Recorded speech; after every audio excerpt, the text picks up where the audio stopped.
Welcome to the Unpopped Review, movie reviews from a movie lover and not a movie critic. Today we're going to review The Jungle Book.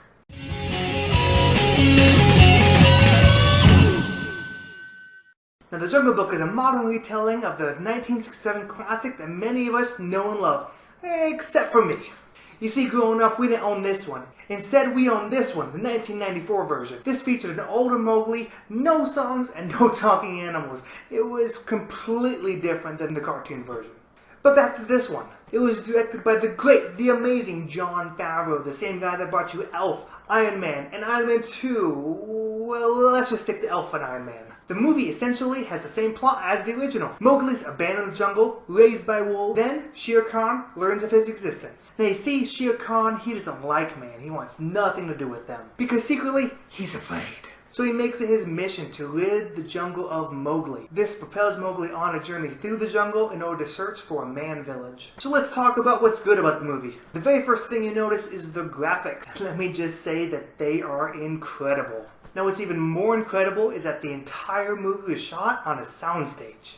That means that most everything you see is completely created using computer graphics. It was so good that I was able to suspend disbelief, and I was just convinced that everything that Mowgli was interacting with, was doing, was touching, was real. This movie even made me think of future Disney properties, that they could take this style and create something, fantastic. There was one particular scene that I was watching and I was like, whoa, Lion King. Now, I'm not going to give away what scene that was, but when you see it, you will know. And I'm not saying that Lion King should be remade. I'm just saying that with these graphics and this technique and everything, they could do it, and it could look realistic, and I think it could be pretty good, and maybe not, and we'll just have to see. Now let's talk about the voice actors. Now this has an all-star cast. It has Ben Kingsley, Idris Elba, Lupita Nyong'o, I gotta look at my sheet, hold on, Scarlett Johansson, Christopher Walken, Bill Murray. They all did a fantastic job. Especially Idris Elba as Shere Khan. Whenever he was on screen, he being Shere Khan, not Idris Elba because he's a tiger, not a human. No people in this movie, well, except for Mowgli. Anyways, Shere Khan, he was amazing. Whenever he was on screen, I just wanted to see him, look at him, know what he was doing. It was incredible. Now, when Baloo came on screen, voiced by Bill Murray, there was a second when I was like, oh, it's Bill Murray. Holy crap, that's amazing. It kind of took me out of the movie for a few seconds, but after about 5 minutes, I was completely synced in. I could totally believe that this little boy and this bear having a great time singing and doing the things that they did that I'm not going to say here. Now let's talk about my personal favorite part of the movie, King Louie. Christopher Walken, when I first heard about the casting, I was kind of like, Christopher Walken, King Louie. King Louie's kind of like this eccentric guy, and Christopher Walken, he kind of talks like this. I'm sorry, I can't do a Christopher Walken impression worth anything. Anyways, let's talk about Christopher Walken as King Louie. They changed his personality a little bit, but the whole scene when Mowgli's brought to the monkey temple to when he's trying to escape, it was just crazy. Definitely the best part of the movie for me.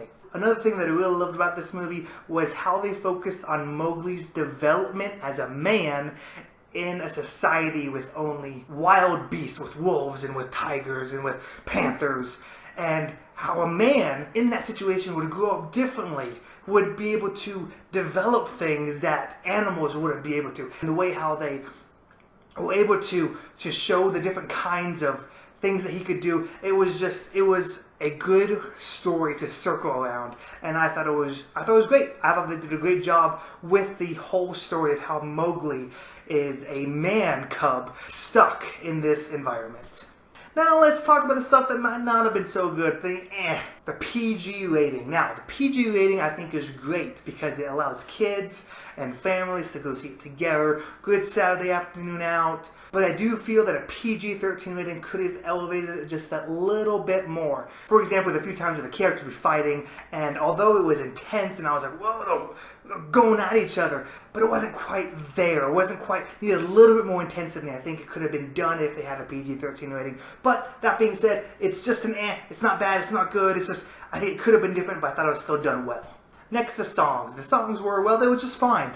The weird part is most of the movie didn't have any songs until about 45 minutes in. They introduced the first song, kind of, and then they're kind of playing and having a good time, and then there's another song introduced, and it's actually singing with music and everything, and it kind of just takes you out of the moment. It's like, whoa, what's this song coming from? So, although The classic movie relied heavily on the songs. This one, it just was kind of jarring and kind of took you out of the movie when they were singing. Although, I still did like the songs. And even, there was one moment when Mowgli was having his touching moment with these elephants. And in the background, as the background music, they used Bare Necessities as the base of the score. I thought it was great. How taking a song that is so upbeat and so fun, and then just toning it down and making it a little more classical, putting it in the score. It was a great job. Now for the ugly. There was one thing that I personally thought was ugly in this movie, and that was Mowgli, played by Neil Sethi. Now before I say how ugly he was, let me explain the situation that he was in. This is a kid, I don't know how old he is, I probably should look that up, but whatever. It's his first time acting, he's acting literally to nothing most of the time. I mean, there may have been like a green head of a wolf or whatever when he was acting, but usually it was probably to nothing. And so he did a good job for what he had, but unfortunately because of his lack of experience, oftentimes it didn't feel like he was maybe talking to somebody. I don't think it was the best that it could have been, but that being said, it was still good. It was just the ugliest thing in this movie. Now, based on all of that, where does this movie stand?